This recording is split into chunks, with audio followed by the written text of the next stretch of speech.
मेरे प्रियो, आइए इस घड़ी हम प्रभु के वचन की ओर अध्ययन में हम जाएंगे। और हमारा अध्ययन का विषय ये है कि देह धारण के कारण। और निश्चय ये क्रिसमस उत्सव का और प्रभु यीशु मसीह के जन्म के उत्सव में हम अपने चर्च में, अपने परिवार में हम व्यस्त हैं। और आइए हम इस घड़ी देह धारण के कारण के विषय में हम कुछ समय चर्चा करना चाहेंगे। ओके, इसमें 7 पॉइंट्स आज मैं आपके साथ वो पॉइंट्स रख रहा हूं, परंतु सातों पॉइंट्स के ऊपर में हम चर्चा इस घड़ी कर पाएंगे ये संभव नहीं है, क्योंकि 7 पॉइंट्स में से एक ही पॉइंट्स को हम आज देखना चाहेंगे। पहला है परमेश्वर की प्रतिज्ञाओं को पूरा करने के लिए। नंबर 2, पिता को प्रकट करने के लिए। नंबर 3, एक विश्वास योग्य महायाजक होने के लिए। नंबर 4, पाप को दूर करने के लिए। नंबर 5, शैतान के कामों को नाश करने के लिए। नंबर 6, हमें पवित्र जीवन जीने के उदाहरण देने के लिए। नंबर 7, अपने द्वितीय आगमन की तैयारी के लिए। ये 7 पॉइंट्स जो अभी आपके मध्य रखा गया है, देह धारण के कारण है। ओके, ये देह धारण के कारण है। परमेश्वर क्यों मनुष्य बना, इसके कई कारण, उसमें से ये 7 पॉइंट्स है। तो इस 7 पॉइंट्स में से नंबर 1 पॉइंट्स जो है परमेश्वर की प्रतिज्ञा को पूरा करने के लिए। ठीक है, हम इस पॉइंट्स पे आज थोड़े समय चर्चा करना चाहेंगे आपके साथ में। ठीक, तो आज के लिए हम चर्चा करेंगे परमेश्वर की प्रतिज्ञा को पूरा करने के लिए। मेरे प्रियो, परमेश्वर के द्वारा की गई प्रतिज्ञाओं को पूरा करने और अन्य जातियों पर दया करने के लिए वह मनुष्य बना।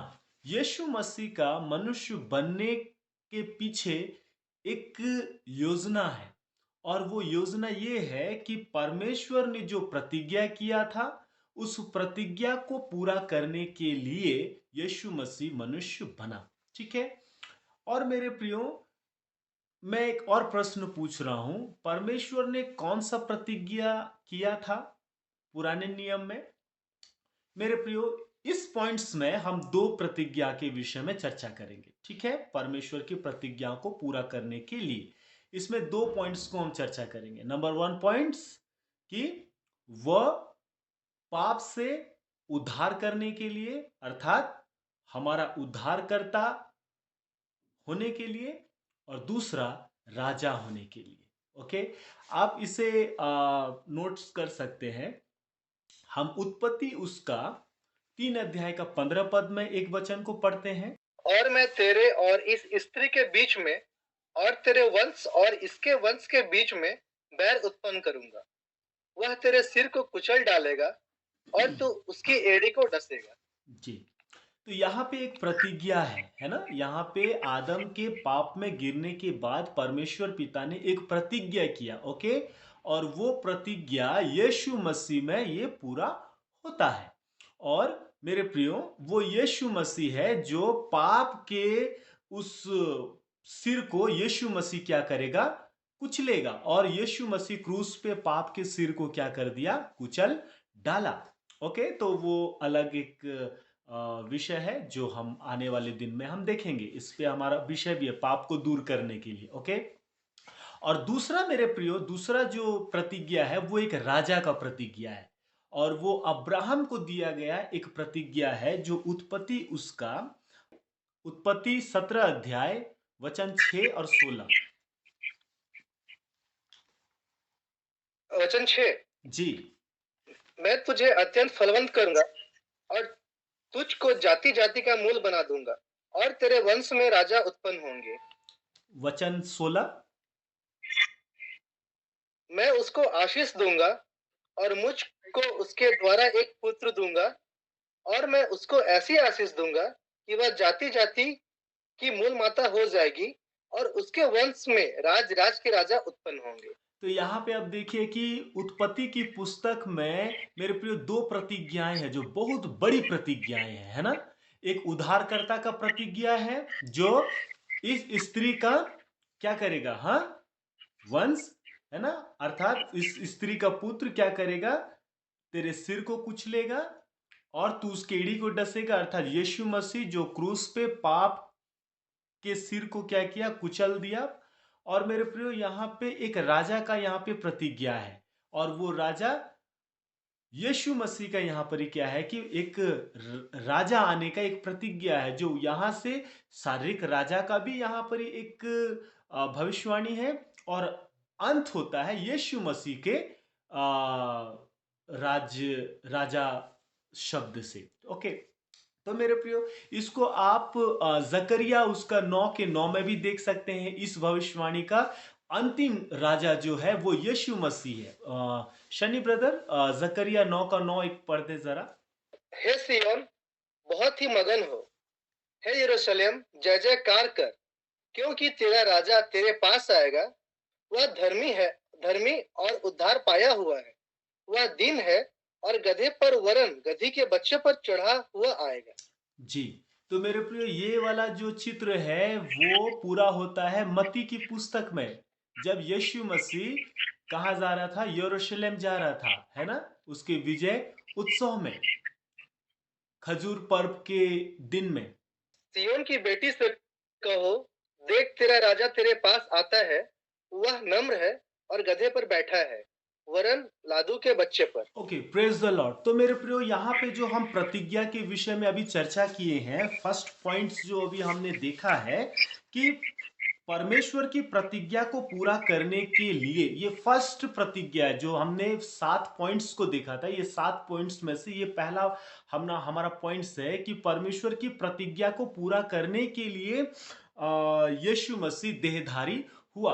और मेरे प्रियो वो क्या है, एक उद्धारकर्ता होने के लिए और दूसरा राजा होने के लिए। तो राजा होने वाला जो बात है वो हम यहाँ पर ही देखते हैं कि किस प्रकार से यीशु मसीह ही क्या है, वो राजा है। ओके, और उद्धारकर्ता के विषय में जहां पे हम चर्चा किए हैं मेरे प्रियो, तो मेरे प्रियो यहां पर ही क्या है कि हम यीशु मसीह के उसके आगमन का जो पहला उद्देश्य है, हम पुराने नियम के बलिदान में चित्रित है। जो उद्धार करता है, यीशु मसीह जो उद्धार करता है, और उसके आगमन का जो पहला जो चित्र है मेरे प्रियो, वो सारे बलिदान पे वो क्या है, चित्रित है। क्योंकि उद्धारकर्ता का चित्र है वो बलिदान पे क्या है, वो आधारित है। बलिदान पे ही वो क्या है, आधारित है। और मेरे प्रियो ये सारी चीजें हमको पुराने नियम के कई सारे भजनों में हमको इसको पढ़ने को मिलता है, और भजन और भविष्यवाणी में ये सारी चीजें हमको पढ़ने को मिलता है। जो आपको ये पढ़ने को मिलेगा यशायाह की पुस्तक उसका 52, हाँ 52 और वर्स 14, और 53 अध्याय का 4 से लेके 6 पद, ये उद्धारकर्ता की जो प्रतिज्ञाएं हैं, ये इसके विषय में मैंने 2 रेफरेंस आपके सामने रखा है, इससे जरूर पढ़ दें।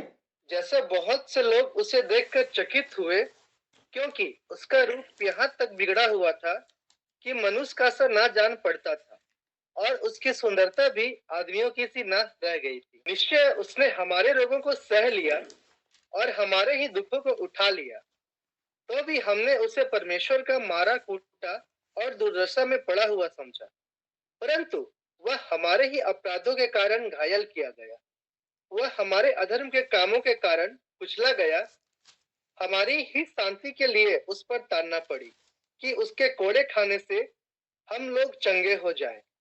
हम तो सब के सब भेड़ों के समान भटक गए थे, हम में से हर एक ने अपना अपना मार्ग लिया, और यहोवा ने हम सबों के अधर्म का बोझ उसी पर लाद दिया। जी, धन्यवाद ब्रदर। तो मेरे प्रियो यहाँ पे आप देखते हैं कि यीशु मसीह का जो चित्र है, एक उद्धारकर्ता का जो चित्र है मेरे प्रियो, यहाँ पे सारे बलिदान पे यीशु मसीह का चित्र को यहाँ पे चित्रित किया गया है। सारे बलिदान, पुराने नियम में जितने भी बलिदान है, वो हाबिल के बलिदान से लेके मेरे प्रियो पूरे पुराने नियम में जितने भी बलिदान है, वो सारे बलिदान यीशु मसीह के बलिदान की ओर क्या करती है, चित्रित करती है। और यीशु मसीह ही वो मतलब संपूर्ण रीति से वो उद्धार करता है, जो अपने आप को क्या करता है, वो बलिदान कर देता है। तो मेरे प्रियो, इसीलिए हम यहाँ पे देखते हैं कि बलिदानों में चित्रित है, हम यीशु मसीह का जो चित्र को हम देख रहे हैं। और मेरे प्रियो, जब हम नए नियम में जब हम इस बात को देखते हैं, और नए नियम में जब लूका की पुस्तक को जब आप पढ़ते हैं लूका उसका 2 अध्याय में आपको ये मिलेगा। पद 11 को पढ़ दें कि आज दाऊद के नगर में तुम्हारे लिए एक उद्धारकर्ता जन्मा है और यही मसीहा प्रभु है। लेकिन जब यीशु मसीह इस दुनिया में आया तो स्वर्गदूतों ने उद्धारकर्ता का क्या किया, एक स्टेटमेंट को रखा, एक गवाही को रखा यीशु मसीह के विषय में। और मेरे प्रियो, उसको बोला कि एक उद्धारकर्ता क्या हुआ है, जन्म लिया है। तो मेरे प्रियो, यीशु मसीह उन प्रतिज्ञाओं को पूरा करने के लिए ही मेरे प्रियो यहाँ पे हम ये सारी चीजों को यहाँ देखते हैं। तो जैसे कि हमने अभी पहला पॉइंट्स में ये देखा कि परमेश्वर की प्रतिज्ञा को पूरा करने के लिए, और मेरे प्रियो, वह पाप से उद्धारकर्ता के रूप में आने वाला था।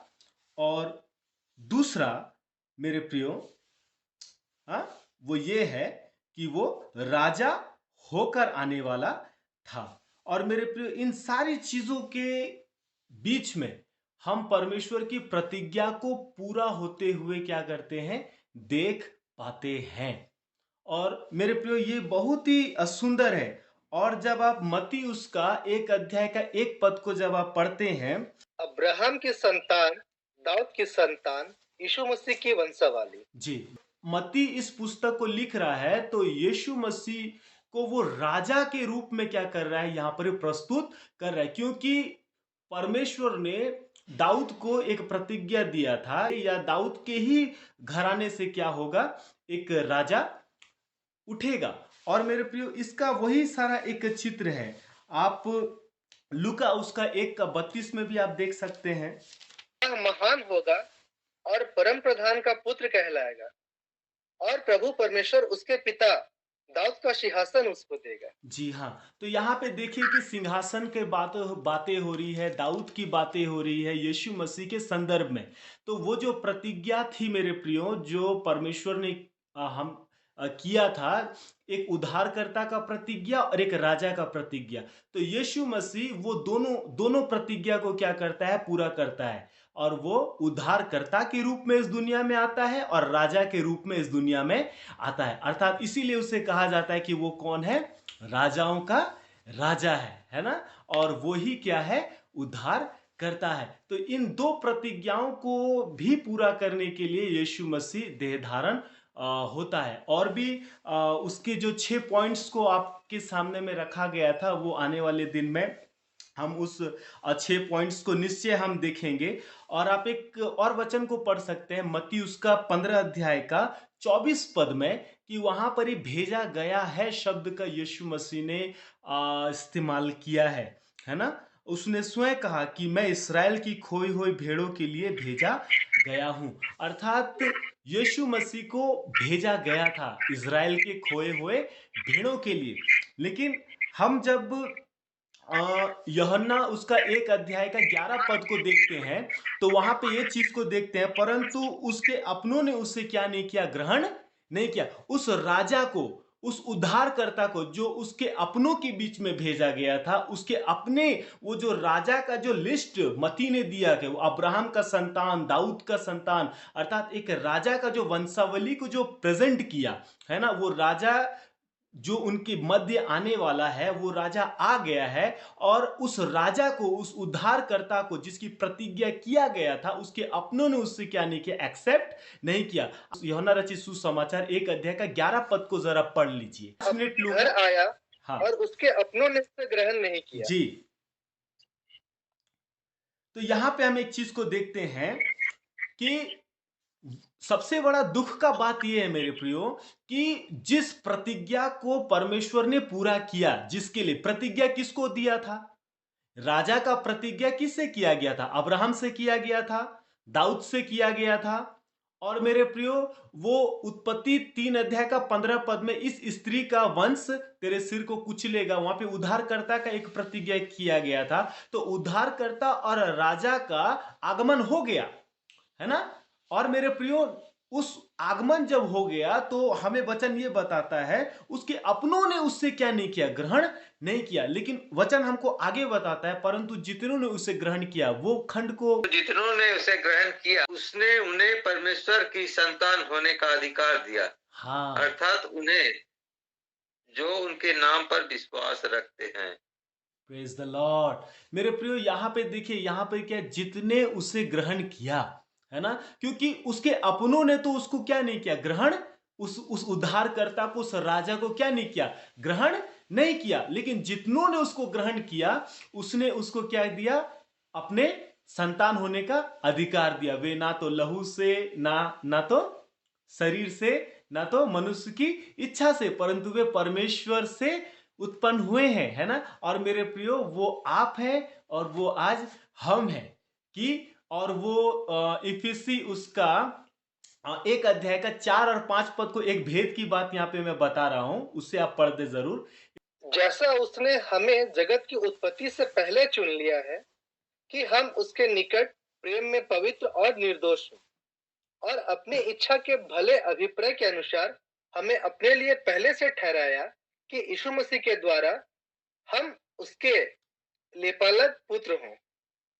Praise the Lord. यहां पर ही मेरे प्रियो, जितनों ने उसे ग्रहण किया, जो वहां पर ही हम मती यूहन्ना में हम पढ़े हैं, और इसका एक रहस्य, एक प्रगटीकरण, एक भेद हमको इफिसी में मिलता है कि मेरे प्रियो, हमें जगत की उत्पत्ति से उसमें चुन लिया। किसमें चुन लिया? यीशु मसीह में चुन लिया।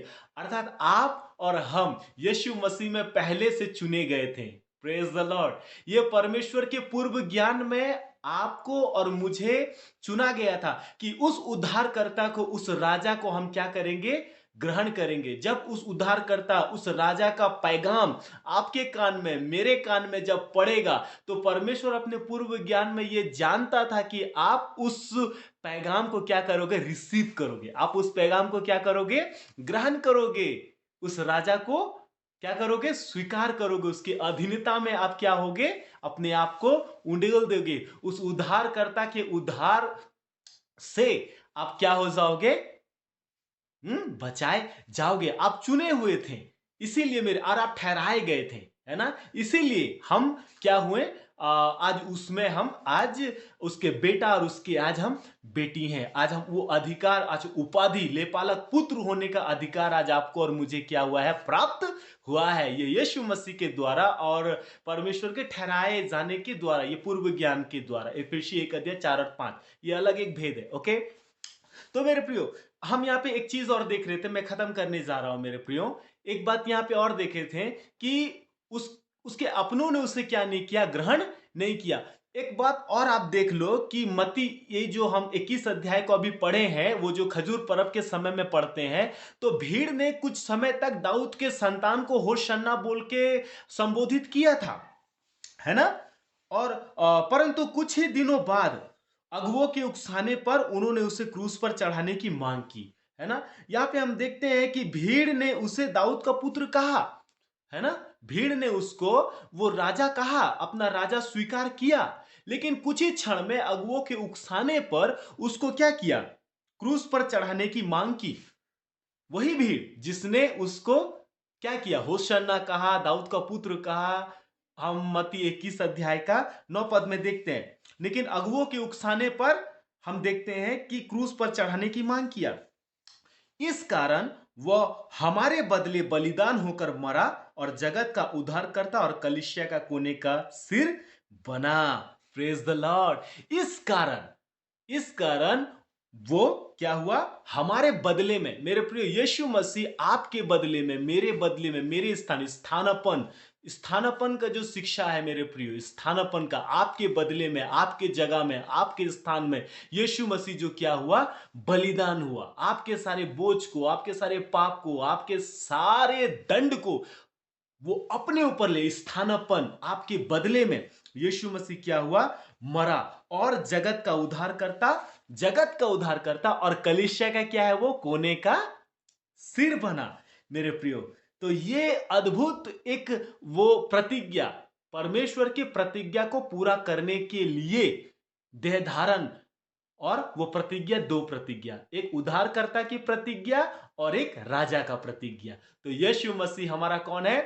राजाओं का राजा। जब वो हमारा राजा है तो मेरे प्रिय उसके उसके प्रभु सत्ता के अधीन आपको और मुझको रखना अनिवार्य है।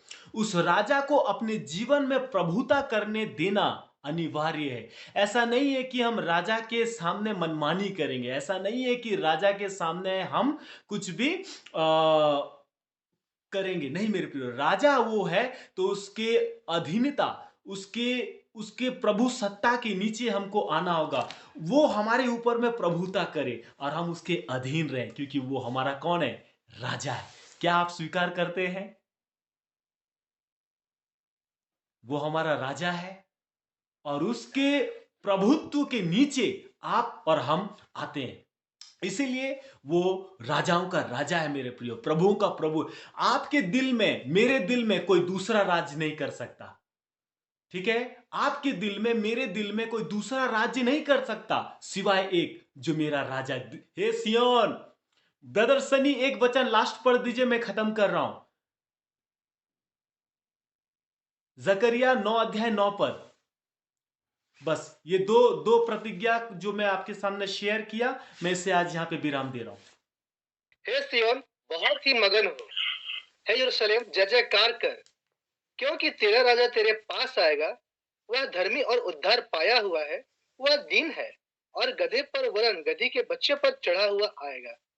Hallelujah, praise the Lord. हमारा राजा मेरे प्रियो आ गया है आज से 2000 साल पहले, है ना? और हमें मगन होने के लिए कहता है, आनंदित। इस राजा के लिए आपको मगन होना है, आनंदित होना है मेरे प्रियो। यीशु मसीह के लिए आपको आनंदित होना है, आपको मगन होना है, हर्ष उल्लास में आपको आनंदित होना है मेरे प्रियो। कपड़ा खरीदने में नहीं, पकवान बनाने में नहीं, और घर का श्रृंगार करने में। निश्चय घर का श्रृंगार कीजिए, पकवान बनाइए, वस्त्र खरीदिए, परंतु आत्मिक जीवन में मेरे प्रियो इस राजा के लिए आप आनंदित होइए, मगन होइए, क्योंकि यही राजा, जब हम स्वर्ग में जाएंगे तो यही राजा के अधीन में हम जीवन व्यतीत करेंगे। वो हमारा राजा है, वो हमारा राजा है, जीवन का राजा है।